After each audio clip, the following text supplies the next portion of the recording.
शेतकरी मित्रांनो, बऱ्याच शेतकऱ्यांच्या कमेंट येत होत्या की आमचं एलबीएस 0 दाखवत आहे, आमचं लोकलाइजमध्ये कन्वर्ट कधी होईल. त्याचबरोबर मित्रांनो, बऱ्याच शेतकऱ्यांच्या कमेंट येत होत्या की बाबा आमचं कॅल्क्युलेशन अवेटेड दाखवत आहे, आमचे क्लेम हे कालपर्यंत रिजेक्ट होते, कालपर्यंत मंजूर होते, ते आमचे रिजेक्टमध्ये दाखवत आहे.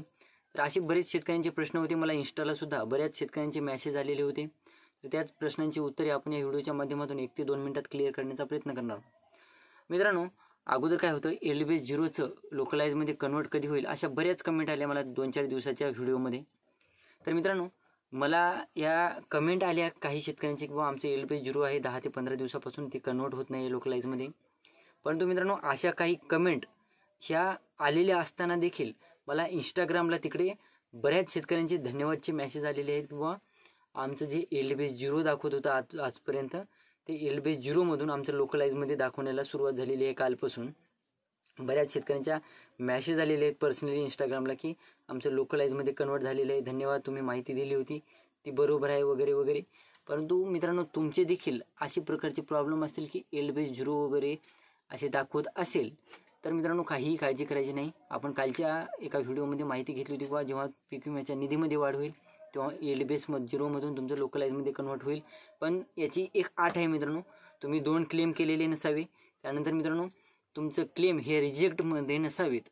आता बरेच शेतकऱ्यांचे क्लेम हे रिजेक्ट झालेले आहेत, आपण माहिती घेतली होती.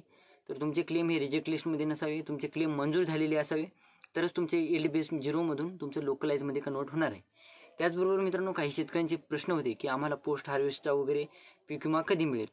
आपण या अगोदरच्या व्हिडिओमध्ये सुद्धा माहिती घेतली होती की बाबा पोस्ट हार्वेस्टचा पीक विमा मिळण्यासाठी जे पीक विम्याचा निधी आहे, दुसरा राज्य सरकारचा जे दुसरा हप्ता असतो, तो जेव्हा पीक विमा कंपनीकडे येईल त्यावेळेस पोस्ट हार्वेस्टचा वगैरे पीक विमा मिळत असतो. पहिला हप्ता राज्य शासनाचा जेव्हा पीक विमा कंपनीकडे येत असतो त्यामध्ये पोस्ट हार्वेस्टचा पीक विमा मिळत नसतो.